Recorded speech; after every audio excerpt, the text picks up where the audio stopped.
বিয়ের পর এবছর আমাদের প্রথম জামাই ষষ্ঠী। আগে তো গাছতলায় যেতাম, তবে বেশ কিছু বছর ধরে আমাদের বাড়িতেই কিন্তু এই ষষ্ঠী পুজো করা হয়। সকাল সকাল মা স্নান করে আগেই ঘরের পুজোটা সেরে নিচ্ছে। আর এই শাড়িটাই কিন্তু মায়ের জামাই মাকে দিয়েছে, মানে যেটা আমি গিয়ে পছন্দ করে কিনে নিয়ে এসেছি। তো প্রথম যেহেতু আমাদের এই বছর ষষ্ঠী, সেই জন্য নাকি এরকম কোছায় ফল নিয়ে স্নান করতে হয়, তারপরে মা ষষ্ঠীর কাছে আর কি গাছতলায় রাখতে হয়। এটা আমার জেঠিমা নিয়মটা বলছিল, তো সেটাই আমি সকাল সকাল স্নান করে উঠে করছিলাম। আর ভাই আমাকে এখানে রাগাচ্ছিল যে এটা কি নিয়েছিস তুই, দেখি দেখি আমাকেও দাও মা, ভাই বলছিল আর কি। ওর যেটা কাজ ও প্রচণ্ড পরিমাণে ফাজলামো করে সেটাই করছিল। তো আমি দেখো স্নান সেরে গাছতলায় আম আর কলাটা রেখে দিলাম। তারপরে আজকে অনেক দিন পর শাড়ি পরেছি, ইচ্ছে হলো যে শাড়িটা পরি। আর এখানে আমাদের চিঙ্কি ম্যাডামও কী যে করে বেড়াচ্ছে তার ঠিক নেই। আজকে বাড়িতে অনেক লোক আসবে, কারণ আমাদের বাড়িতে পাড়ার অনেকেই আসে কিন্তু ষষ্ঠী পুজো করতে। আর এই দেখো মা আর জেঠিমা দুজনে মিলে কিন্তু সব জোগাড় সেরে ফেলেছে। আর এরই মধ্যে চলে এসেছে ঠাকুরমশাই, সাথে যারা যারা আমাদের বাড়িতে ষষ্ঠী পুজোটা করে তারাও সবাই কিন্তু চলে এসেছে। খারাপ লাগছিল একটাই যে প্রথম বছর ষষ্ঠী, তবুও আমার বর কিন্তু টাইম মতো আসতে পারেনি, কারণ ওর কাজ। আর এই যে নতুন বউটা দেখতে পাচ্ছ, ওকে যে কি কিউট লাগছিল, শাড়ি টাড়ি পরে মাথায় ঘোমটা দিয়ে বসে আছে। আসলে ওর কিন্তু টাক করা আছে, তো সেই জন্য মাথায় ঘোমটাটা দিয়েছে। আর ওকে দেখতে কিন্তু সত্যি খুব সুন্দর লাগছিল। এরই মধ্যে পুজোও শুরু হয়ে গেছে। তোমাকে দেখছে।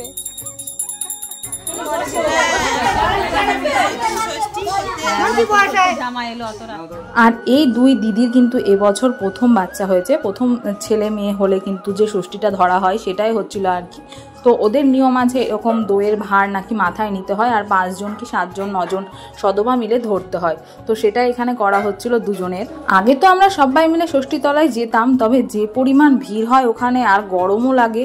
আর এই দিনও কিন্তু প্রচণ্ড পরিমাণ গরম ছিল, তো যেই কারণে আর কি আমাদের ষষ্ঠী তলায় যাওয়া হয় না। আমাদের বাড়ি থেকে প্রায় অনেকটা, সব কিছু জিনিস নিয়ে যেতেও একটু অসুবিধেই হয়।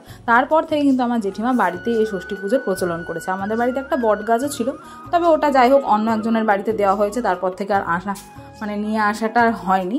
তো সেই জন্য কিন্তু এখানে আরও একটা গাছ আছে যেটা লাগিয়েছে আমার জেঠিমা। এদিকে আমার বান্ধবীও চলে এসেছে ওর নতুন বরকে নিয়ে, মানে নতুন জামাই বান্ধবী আর ওর বর। কারণ ওদের বাড়িতেও হচ্ছে কি ষষ্ঠী হতো, সব কিছু রেডি করার পর খবর আসে যে একজন মারা গেছে, তো সেই জন্য হয়নি। তো আমাদের বাড়িতেই ওরা এসেছে। আর এখানে আমার জেঠিমা প্রথমে হচ্ছে কি আমাকে ষষ্ঠীর যে ছাটের জল দেওয়া হয় সেটা দেওয়া হলো, তারপরে ষষ্ঠীর সুতো বেঁধে দিচ্ছিল, আর প্রসাদও দিয়েছিল, সাথে আম কলাও কিন্তু দিয়েছিল। আর এই দেখো আমার বান্ধবী বিয়ের পর প্রথম, ওর সাথে আমার না এর আগে দেখা হয়েছে, তবে তোমাদেরকে দেখানো হয়নি, তো দেখালাম। আর এখানে মা এখন যেটা আর কি নিয়ম, গাছতলায় যে আমটা ঘষা হয় সেটাই করলো। আর আমাকে এখানে প্রসাদও দিয়েছিল, আমিও প্রায় অনেকক্ষণই উপোস করেই ছিলাম বলতে পারো। তারপরে মায়ের জামাই এসেছে বিকেল 4টেই। মা সেই মতো ওকে হচ্ছে আম কলাটা দিয়েছে, শার্টের জল দেওয়ার পর মানে ষষ্ঠী সুতোটা বেঁধে দিচ্ছে। আমি একটু রাগ করেছিলাম বলে ও ক্যামেরার দিকে ওরকম করে তাকাচ্ছিল আমার দিকে আর কি, কারণ হবেই আমার রাগটা স্বাভাবিক। আর এখানে চিনকিও কিন্তু চলে এসেছে ওকে দেখে। তো ও বাড়ি থেকে আম নিয়ে এসেছিলো, তারপরে লেবু যেগুলো আমার খাওয়ার জন্য আর কি, আর লিচু, তালের শাঁস, মিষ্টি, মানে জামাই ষষ্ঠী স্পেশাল সব কিছুই নিয়ে এসেছে। তো মা দুপুরবেলায় পনিরের তরকারি, ভাত, ডাল করেছিল। আমাদের কিন্তু নিয়ম আছে, মানে যারা ষষ্ঠী করে তারা ভাত খায় না, তো সেই জন্য আমাদের জন্যই মা ভাতটা রান্না করেছিল।